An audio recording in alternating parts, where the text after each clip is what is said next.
Welcome to another Hollywood Gothic video exploring horror, fantasy, and science fiction entertainment in Los Angeles. Today, we're taking you to a peep show, a monster peep show that is, featuring installations inspired by such classic movie monsters as Dracula and Frankenstein.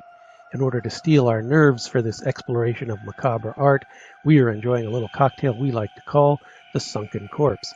Hang around after the exhibition for the recipe. Meanwhile, come along with us, if you dare. The Monster Peep Show is on display at Ghoulish Delights in Woodland Hills.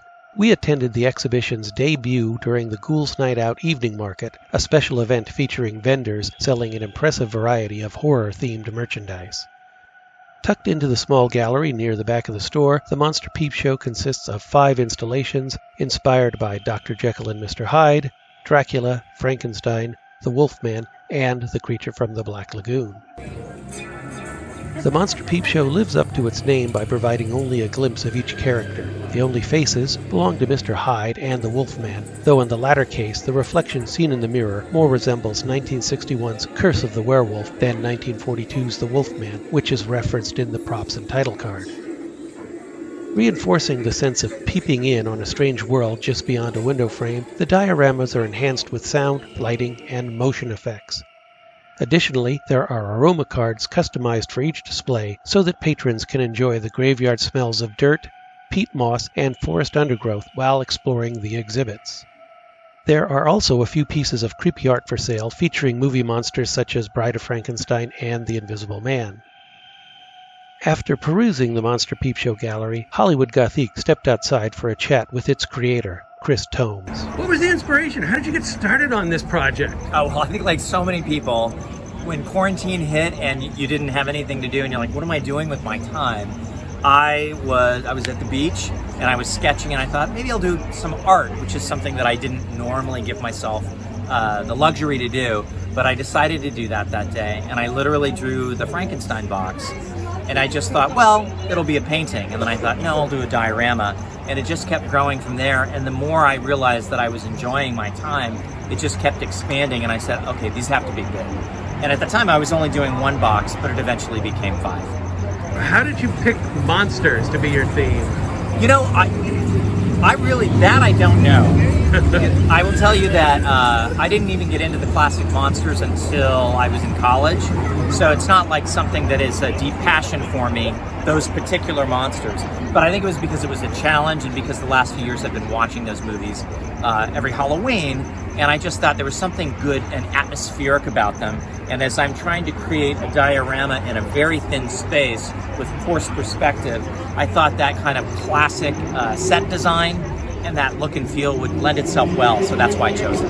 What would you call these? Are these art installations? You mentioned diorama. What are they? Because they're not paintings on walls. They're not static. There's some technology to it, some lighting effects, some movement. It's a good question. After a lot of pre-marketing thinking on them, I landed on interactive shadow box. And the reason I chose interactive is because they do have in addition to movement and atmospherics and lighting and audio, they also have aroma, and I thought, okay, it's the senses. So it's trying to affect all your senses. So that's what I would call them.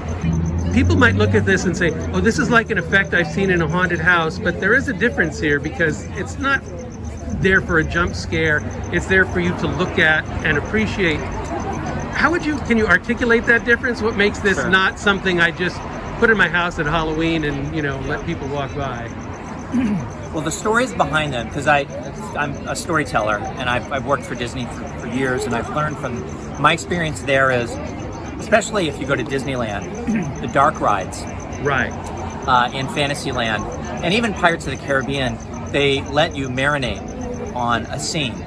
And so that was definitely the inspiration for it, is to allow somebody to take in the story, but because they're not a huge scene with a lot of movement and they're very subtle, they were designed to give you a moment like a cinematograph, that almost you see a little bit of movement, but it gives you a sense of a world that you can't see, and you walk away with that and it plays in your head as you walk.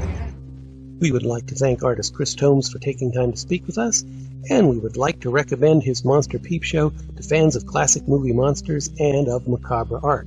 The only reason we don't give it a 5-star must-see rating is that the exhibition is rather small, only 5 installations altogether, which can be perused in a few minutes, depending on how much time you spend lingering over each one. In any case, it is an enjoyable show, and it provides a good excuse to check out Ghoulish Delights, which is a relatively new store catering to horror fans in Woodland Hills. Now it is time to reveal the recipe for the sunken corpse, named after the green body beneath the surface. This is a variation on the gimlet. In Raymond Chandler's The Long Goodbye, Terry Lennox says, "A real gimlet is half gin and half Rose's lime juice and nothing else." That's a good recipe, but some drinkers prefer a 2-to-1 ratio of gin to lime juice, which is less tart. The sunken corpse offers the best of both worlds and everything in between by freezing the lime juice and allowing it to melt while the gimlet is being enjoyed, creating a gradual transition of flavors. It works like this. Pour 1 shot of sweetened lime juice into a martini glass and place it in the freezer. An hour later, remove the glass and add 2 shots of your favorite gin. Then, let the glass sit at room temperature until the frozen lime juice detaches from the bottom. The body will not float to the surface. You can speed the process up by stirring the drink if you're impatient. As the lime juice melts, it will gradually add its flavor to the gin. Ideally, the final swallow should achieve Terry's 50-50 ratio. Purists may object, but we actually prefer to use vodka in the sunken corpse because it allows the flavor of the lime juice to shine through. Note that, unless you wait for the juice to melt, your initial sip is going to be straight liquor, so whether you prefer gin or vodka, we recommend using a high-end brand-name product that tastes good on its own. Until next time, may your glass be always filled with delicious nightmares.